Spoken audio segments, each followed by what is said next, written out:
Come spend 24 hours with me in London. So I was actually going to be taking a trip to Italy, but when I was looking up flights, I could not find a single flight that got me into Italy at a decent hour. And one thing I noticed while looking up flights is that a lot of the flights had a layover in London. So I got to thinking, why don't I just fly to London a day early, spend the day in London, and then the next day fly to Milan. So that's what I did. Now I flew into Gatwick. From there, I got on the train to Victoria. Now when I did get to Victoria, the first thing I did was get rid of my bags. So I had seen this girl on TikTok talk about this app called Nanny Bag, and I decided to give it a whirl. And I'm not gonna lie, it was sketchy as hell. Like when I got to the place that it told me to go, I was like, I don't know about this, but I went for it anyways. And it worked out. It was sketchy as hell, but it worked out. So once my bags were dropped off, the first place I went to was Buckingham Palace. I wanted to do a tour of the inside of Buckingham Palace, but when I was planning this trip, I was just so anxious about getting the timing right. I had no idea how long it was gonna take me to get through customs, figure out the train, and then get into like the London area. So I was really taking my time planning things out to make sure I'd have enough time to get from here to there. And by the time I finally went to go buy the tickets, they were sold out. So I had to settle with just seeing the outside of the palace. I also missed the guard change, unfortunately, which I knew was gonna happen because the guard change was at 11:15 and my plane got in at 10. So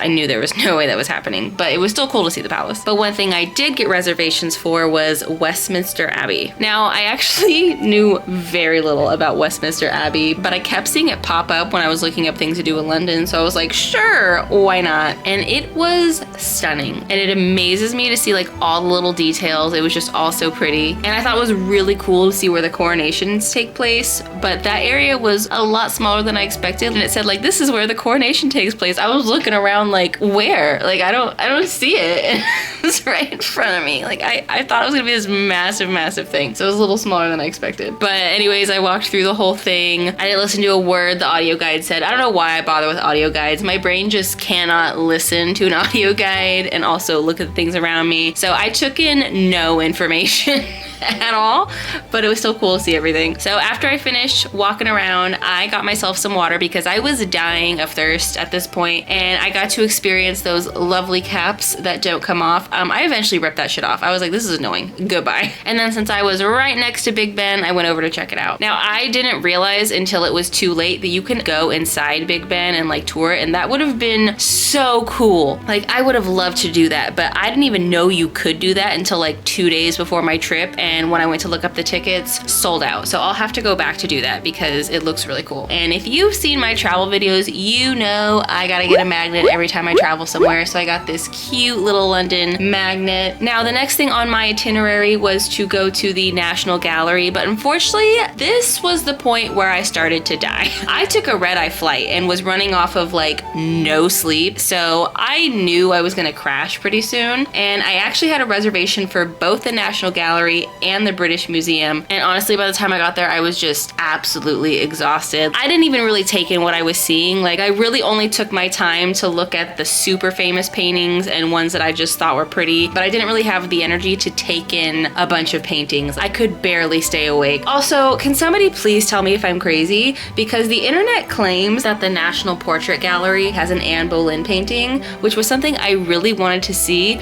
but I swear I searched that entire place and I didn't see no Anne Boleyn. Like, I don't know if I just was like too tired and I missed it, or if like it's really not there and the internet lied, or maybe there's two National Portrait Galleries. I don't know. I cannot figure out where the hell that painting was. And I was too exhausted to ask anybody, but there was also a part of me that was afraid that they're gonna be like, you fucking American. You don't know where the Anne Boleyn portrait is? Wow, uncultured swine. Get out. So I didn't want to ask.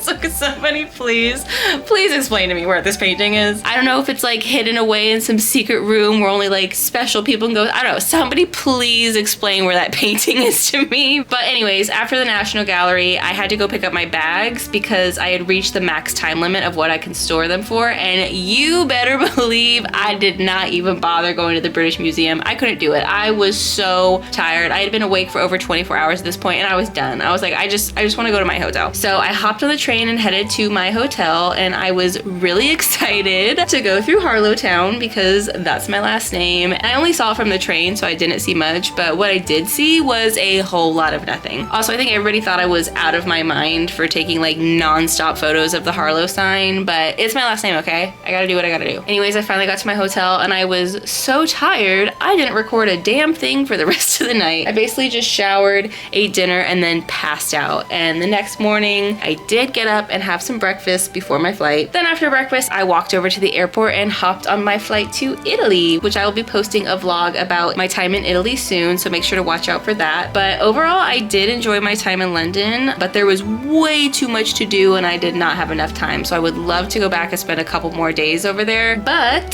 that was how I spent 24 hours in London for the first time.